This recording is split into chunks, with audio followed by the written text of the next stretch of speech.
అందరికీ నమస్తే అండి. జగన్మోహన్ రెడ్డి గారు నిన్న రామగిరి మండలం పాపిరెడ్డిపల్లి వెళ్ళారు కదా. అక్కడ కొన్ని అనుమానాలు ఉన్నాయండి ఇప్పటికీ కూడా. అది ఒక్కొక్క పత్రిక ఒక్కోలా కవర్ చేశారు. సాక్షి వాళ్ళేమో జగన్మోహన్ రెడ్డి గారు ఏదైతే చెప్పారో అది యాజ్ ఇట్ ఈజ్ మాట్లాడారు. ఆంధ్రజ్యోతిలోనేమో అరాచకం, పరామర్శలో అరాచకం అని రాశారు. ఈనాడులో కూడా కొంత రాశారు, గట్టిగానే రాశారు. సో ఓవరాల్గా ఇవన్నీ పక్కన పెట్టేస్తే నాకు బేసిక్గా కొన్ని అనుమానాలు వస్తున్నాయి. నేను నిన్న జరిగిన ఆ ఓవరాల్గా జగన్మోహన్ రెడ్డి గారి పర్యటనకు సంబంధించిన వీడియో చూసా. ఆ హెలికాప్టర్ దగ్గరకు వైసీపీ శ్రేణులు వెళ్ళడం ఇదంతా చూసా. రాత్రి నేను యాక్చువల్లీ ఆ దాని మీద వీడియో చేశాను, కానీ ఇప్పుడు ఇంకొంచెం క్లియర్గా నాకు కొన్ని అనుమానాలు వస్తున్నాయి. ఇది పక్కా స్క్రిప్ట్ ప్రకారం వైసీపీ వాళ్ళు చేశారేమో అనిపిస్తోంది. ఎందుకంటే నేను ఎందుకనేది చెప్తాను, మీరే ఆలోచించి కామెంట్ చేయండి. మన రాష్ట్రంలో కానీ దేశంలో కానీ రాజకీయ నాయకులు పరామర్శలకు, పర్యటనలకు వెళ్ళడం సహజం కదా. రాజకీయ నాయకులకు అభిమానులు ఉండడం సహజం. పవన్ కళ్యాణ్ గారికి ఉంటారు, వేలాది మంది ఉన్నారుగా. చంద్రబాబు నాయుడు గారికి ఉంటారుగా, లోకేష్ గారికి ఉంటారుగా, జగన్మోహన్ రెడ్డి గారికి ఉంటారుగా, అందరికీ ఉంటారు కదా. అలాగే సినీ గ్లామర్ అంతెందుకు, సంపూర్ణేష్ బాబు లాంటి హీరోయిల్నా సరే ఉంటారు, అభిమానులు ఉంటారు, వస్తారు, జనం వస్తారు చూడడానికి. సరే, సినీ గ్లామర్ని, సినీ సెలబ్రిటీని కాసేపు పక్కన పెడదాం. రాజకీయ నాయకులు వచ్చేసరికి దేశంలో ప్రతి ఒక్కరికి జనం వస్తారు. కానీ ఇక్కడ జగన్మోహన్ రెడ్డి గారికి వచ్చిన జనం అది ఓవర్ యాక్షన్ కాదా? అది క్రమశిక్షణ లోపించడం కాదా? గతంలో ఎప్పుడూ లేనిది జగన్మోహన్ రెడ్డి గారు ఉన్న హెలికాప్టర్ దగ్గరికి జనం వచ్చేయడం ఏంటి? ఇక్కడ ప్యూర్లీ స్క్రిప్ట్ అనిపిస్తుంది. జనం అంతగా వచ్చేయడానికి రీజన్ ఏమనుకుంటున్నారు? ఎందుకంటే అది స్క్రిప్ట్ అని ఎందుకు అంటున్నానంటే, నిజంగా అక్కడ కార్యకర్తలకు తెలీదా, తరలించే నాయకులకు తెలీదా, జగన్మోహన్ రెడ్డి గారు పలానా చోట హెలికాప్టర్ దిగుతారు, మనం కొంచెం కంట్రోల్లో ఉండాలని తెలీదా? ప్లస్ అక్కడ 250 మంది పోలీసులను కాపలా పెట్టాము హెలీప్యాడ్ దగ్గర అని చెప్పి ఆ జిల్లా ఎస్పీ గారు చెప్తున్నారు. ఓవరాల్గా నిన్న ఆ కార్యక్రమానికి బందోబస్తు కింద 1100 మంది పోలీసులను పెట్టామని చెప్పి ఆ జిల్లా ఎస్పీ గారు చెప్తున్నారు. ఒక ఎస్పీ స్థాయి అధికారి, ఒక ఐపీఎస్ అధికారి అంత పకడ్బందీగా అంత లెక్క చెప్తున్నారంటే ఖచ్చితంగా నమ్మి తీరాలి.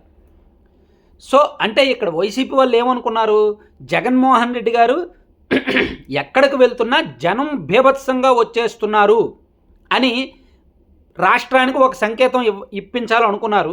ఆ వీడియో ద్వారా ఇప్పించారు. పాయింట్ నెంబర్ 1, జగన్మోహన్ రెడ్డి గారు ఎక్కడికి వెళ్తున్నా ప్రభుత్వం బందోబస్తు సరిగ్గా కల్పించడం లేదు, భద్రత కల్పించడం లేదు అని ఒక సంకేతం ఇవ్వాలనుకున్నారు. ఆ వీడియో ద్వారా, ఆ సంఘటన ద్వారా ఒక సంకేతం ఇచ్చారు. పాయింట్ నెంబర్ 2, ఈ 2 అంశాలని వాళ్ళకు అనుకూలంగానే వాడుకున్నారు. ఒకటి, జగన్ క్రేజ్ ఉంది, జనంలో విపరీతమైన బలం పెరిగిపోతుంది. 2, ఈ ప్రభుత్వం జగన్ మీద కుట్రలు చేస్తుంది. ఈ 2 అంశాల్లో జనంలో చర్చకు రావాలి అంటే, జనం చర్చించుకోవాలంటే ఇటువంటి సీన్ క్రియేట్ చేయాలి. క్రియేట్ చేశారనే అనుకుంటున్నాను. ఎందుకంటే గతంలో జగన్మోహన్ రెడ్డి గారు వెళ్ళారుగా జనంలోకి. ఆయన 2010, 2011లో ఉన్న క్రేజ్ కంటే ఇప్పుడు ఏమైనా పెరిగిపోయిందా? కాదు కదా. ఆయన 2010, 2011లో కాంగ్రెస్ నుంచి బయటకు వచ్చినప్పుడు అప్పుడు జగన్ వేరు, అప్పుడు ఆయనకున్న క్రేజ్ వేరు, అప్పుడు ఆయనకున్న సింపతి వేరు. రాజశేఖర రెడ్డి గారి కొడుకుగా మొండి ధైర్యంతో జనంలోకి వచ్చాడనే సింపతి వేరు. అప్పుడే హెలికాప్టర్ మీద రాని జనం ఇప్పుడు ఎందుకు వచ్చారండి? ఎందుకు వచ్చారంటారు? సో ఇది ప్యూర్లీ ప్లస్ అది పరామర్శ యాత్ర. పరామర్శకు వెళ్తున్నప్పుడు వేలాది మందిని పోగేయడం అవసరమా? నియోజకవర్గాల వారీగా టార్గెట్లు ఇచ్చి మరీ తెప్పించడం అవసరమా? పాపిరెడ్డిపల్లి, రామగిరి ఈ ప్రాంతాలన్నీ కూడా చిన్న చిన్న పల్లెటూర్లు, చిన్న చిన్న రోడ్లు. పోలీసులు ముందుగానే హెచ్చరించారు, అంతమంది రావద్దు, అంతమందికి ప్లేస్ ఉండదు అని పోలీసులు ముందుగానే చెప్పినప్పటికీ చుట్టుపక్కల 7-8 నియోజకవర్గాల నుంచి వేలాది మందిని తీసుకురావడం వెనక ఉద్దేశం ఏంటి?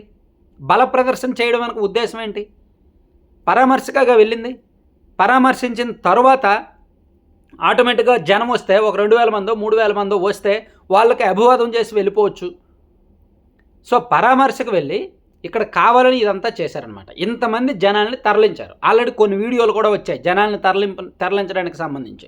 సరే, నేను అవన్నీ మాట్లాడదలుచుకోలే.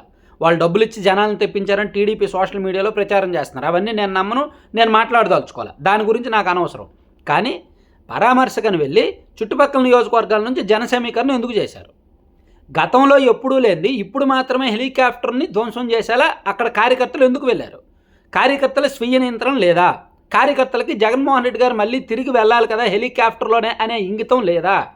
కావాలని చేశారు కాబట్టే, కావాలని ఇదంతా క్రియేట్ చేశారు కాబట్టే జనంలోకి ఒక రకమైన సిగ్నల్ తీసుకెళ్లాలనే ముందస్తు వ్యూహంలో భాగంగా ఇది చేశారని అనిపిస్తుంది. అన్ని స్క్రిప్ట్లు అవసరమా? అన్ని నాటకాలు అవసరమా? సరే, హెలికాప్టరు జగన్మోహన్ రెడ్డి గారు ఏంటిది వీఐపీని మేము తీసుకువెళ్ళలేము, రిటర్న్లో వెళ్ళలేము అని చెప్పి వాళ్ళు వెళ్ళిపోయారు. హెలికాప్టర్ వెళ్ళిపోయింది.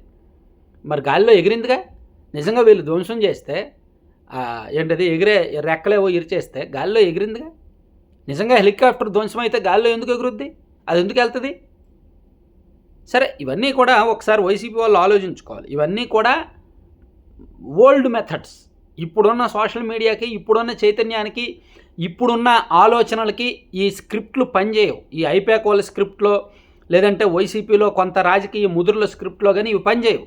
జనం నమ్మరు సరికదా, తిరిగి ఇంకా ఆలోచిస్తారు. ఏంటి ఇంత చీప్ ట్రిక్స్ ప్లే చేస్తున్నారు ఇల్లు అనిపిస్తుంది.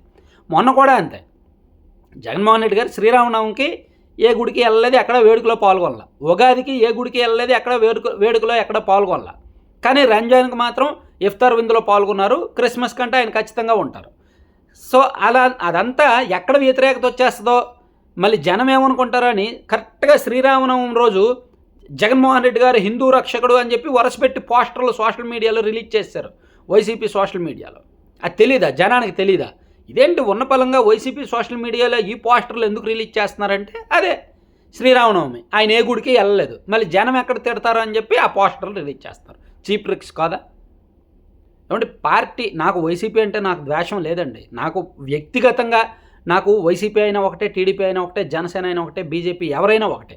వ్యక్తిగతంగా చంద్రబాబు నాయుడు గారైనా ఒకటే, లోకేష్ గారైనా ఒకటే, పవన్ కళ్యాణ్ గారైనా ఒకటే, జగన్మోహన్ రెడ్డి గారైనా ఒకటే.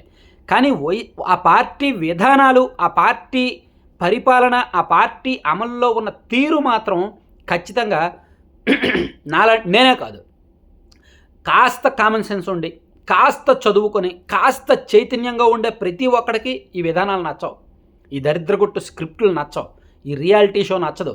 ఫేక్ పాలిటిక్స్ వల్లనే ఓడిపోయారు, రియాలిటీ షో వల్లనే ఓడిపోయారు, ఈ స్థితికి వచ్చారు. ఇటువంటి స్క్రిప్టుల వల్లనే ఓడిపోయారు, ఇటువంటి వ్యవహారాల వల్లనే ఓడిపోయారు. ఇప్పుడు ఇంకాస్త పీక్స్కి వెళ్తున్నాయి ఆ మైండ్లో, ఆ తెలివితేటలో.